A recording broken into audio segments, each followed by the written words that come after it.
I want to share something with you real quick. ProTradeCraft.com is an excellent website that has all types of information. They have contractors from all over that contribute to it, and these guys are good.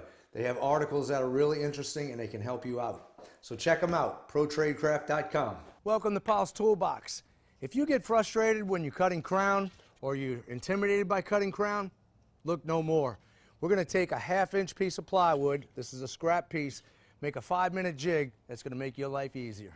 I don't care what the crown is. You pick it up, you want this crown for your house, you're going to make a jig to match it and it's going to work perfectly. This jig is going to allow you to make odd angles that are very difficult in normal circumstances. What about this? I know the average person wouldn't have dreamed they could make something like this, but I'm going to show you how to make it real easily with this tool. Now we need to determine the size of this. When you set it up on the wall, how high it goes to the wall and how far it goes on the ceiling, or vice versa. So what we're going to do is take a piece of tape and set down here. And we'll take another piece of tape and, well, I don't know if I'm wide enough. Let's bring it out a little bit. And we'll put a piece of tape up here. You look at your crown, and this is going to be the bottom of my crown on here, okay? So I'll take the bottom and set it against the fence. Once you set it against the fence, you make sure that it's tight here and here, where it's flush. If it's flush there and there, you can mark it right on this fence. Then you mark it right down here. Now we get this measurement from here and this measurement from here, and we know what size we need. 3 inches here. 3 inches here. First we want to cut the length of this plywood. I don't want something really big, so we'll make it, let's say 12 inches, 1 foot. This measurement needs to be 3 by 3. So what we're going to do is cut one of them 3 inches, and this is 1/2-inch plywood. So this one, the back is going to be actually 3.5 inches because I have to make up for this. So we're going to rip this one at 3.5, this one at 3, and then finally we have this little one right here. I'm going to go ahead and make this one 7/8 of an inch wide, and you'll see why I'm going to do that in a minute. So let's go ahead and do these first. We'll start off with 3.5 inches.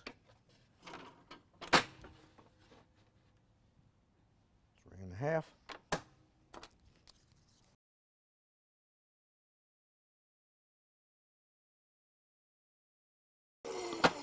This one's going to be 3 inches.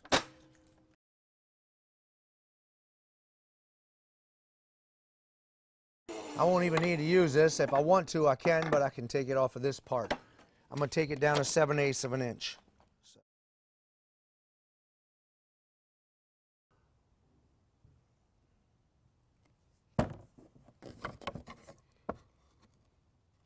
Set it up right up against the edge here.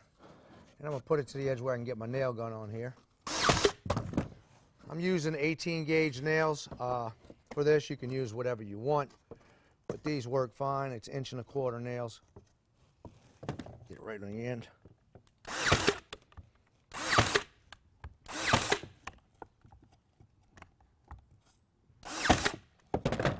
Okay, now we're going to take this piece here. We're going to tack it right across the top. So I'll put a little glue on here. I'm going to go flush with the back end, let it hang over the front end.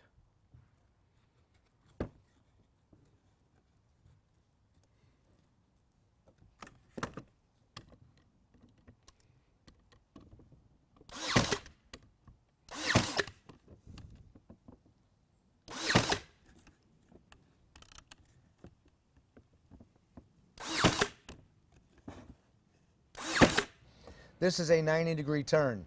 Whenever you make a 90-degree turn, you have to have your miters set at 45 degrees to match and go 90. This is 45 and this is 45. You add them together, you have a 90-degree turn. If you want a 45-degree turn, you go 22.5 and 22.5. You add those two together, and that is a 45-degree turn. So when I put this transition piece in here, it goes 45 degrees, and then this one is going to have to go 45 degrees again to go back into the wall. It's that simple. So you'll make a 22.5 right, a 22.5 left, a a 22.5 right and a 22.5 left. And then this is flat. We're going to set the saw up at 22.5 degrees. We're making an outside cut, just like this. You see how easy it cradles it? I just take it, slip it in there, and it locks in place.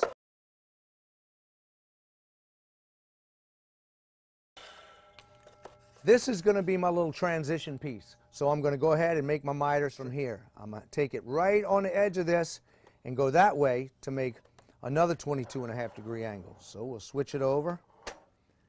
Now, when I do this, you want to make sure you get right on that line.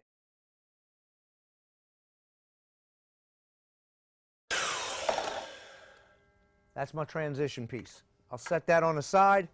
Now I'm going to make another cut over here, 22.5 degrees, outside cut.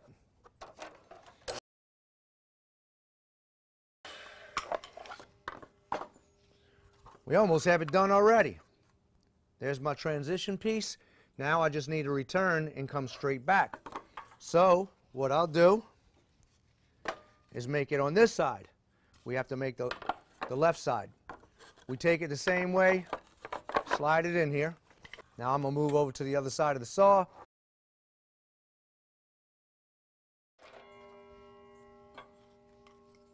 This is going to go against the wall. So let's glue them together. Whenever you're doing little returns like this, you want to use a good CA glue. This is 2P10 by Fast Cap. I really like this glue. It comes in two parts. So what I'm going to do is spray this. And then this piece is going to have to glue on there. So I'm going to put glue on this side.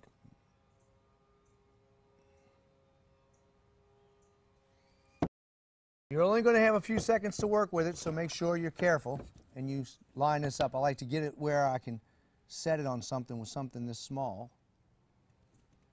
And I hold it together for about 10 seconds. Once you do that,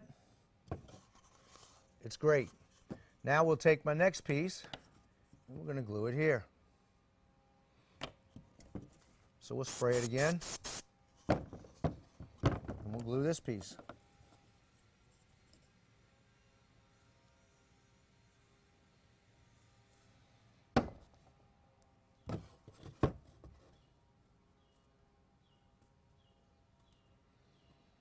I'll hold it in place for about 10 seconds again.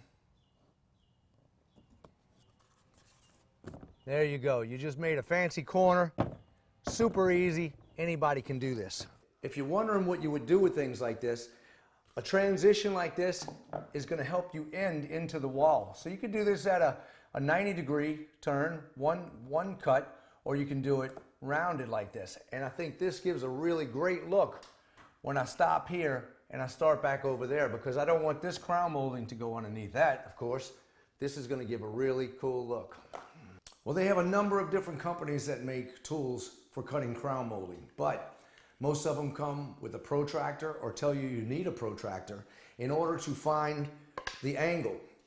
You have to know what the spring angle is. The spring angle is the angle that this sits off the wall. Now, if this sits here, and this is my 90-degree turn, on this particular crown, it's 45 degrees here, and then this is also a 45-degree cut. So when you set it on there, it sits just right in the corner. If you have 3852 or 5238, your crown will sit different ways. It'll either sit this way or this way. And you have to know what that spring angle is with other tools. With this tool, you don't even have to know what the spring angle is. It can be anything. It's going to work properly. That's why this tool is so easy to use. This is why I'm telling you I made these tools for the DIYer.